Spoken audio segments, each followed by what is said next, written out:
जय जिजाऊ जय शिवराय। मराठा समाजाला ओबीसी मधलं आरक्षण मिळावं याकरता संघर्ष म्हणून जरांगे पाटलांच्या नेतृत्वाखाली आज 29 ऑगस्टला करोडोच्या संख्येनं मराठा समाज मुंबईमध्ये आला। संपूर्ण मुंबई जाम झाली आणि सरकारला नाकी दम आला। आता हे ट्रॅफिक काढायचं कसं, रस्ते रिकामे करायचे कसे, ते सरकारला कदापिही शक्य नव्हतं किती जरी मोठी यंत्रणा असली तरी। परंतु संघर्षदा मनोज जरांगे पाटलांना माणुसकीची जाण आहे। जरांगे पाटील जसे आझाद मैदानावरती आले तसा मराठा समाजाला आदेश दिला की जे काय रस्त्यावरती तुमचं ट्रॅफिक आहे, जे काय रस्त्यावरती वाहनं आहे ती 2 तासाच्या आत मुंबई रिकामी करा।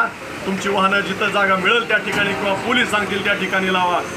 संपूर्ण महाराष्ट्रातल्या मराठ्यांनी 2 तासाच्या आत मुंबईचे रस्ते रिकामे केले आणि मुंबईकरांना त्रास कुठलीही द्यायचा नाही ही भूमिका मराठ्यांनी आज घेतलेली आहे। आता आम्ही लोकलमधनं आमच्या गाड्या लावल्या त्या वाशीच्या पलीकडं आणि तिथून आम्ही लोकलला चाललो आहे आझाद मैदानाकडं। आम्हाला या लोकलचा मराठ्यांना अनुभव नाही, कुठल्या लोकलनं कुठं जात आहेत ते काहीच माहीत नाही। विचारत आम्ही निघालो अशी आमची परिस्थिती आहे। परंतु आमची भूमिका ही आहे की मराठा समाजाला आरक्षण मिळलं पाहिजे आणि मुंबईकरांना कुठलाही त्रास नाही झाला पाहिजे।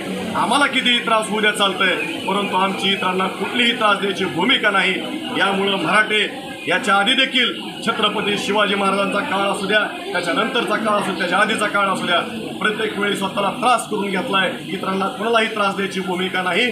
त्याच पद्धतीनं आता स्वतःला त्रास करून घेत भोगतोय, सोसतोय। सरकारला आमची हात जोडून विनंती आहे, मराठ्यांच्या संयमाचा अंत बघू नका, आमचं हक्काचं आरक्षण द्या आणि आम्हाला न्याय द्या। मराठ्यांना आणि संघर्षाला मनोज जरांगे पाटलाला सुखरूप आपल्या गावाकडे जाऊ द्या एवढी विनंती करतो, थांबतो। जय हिंद, जय महाराष्ट्र। एक मराठा लाख मराठा।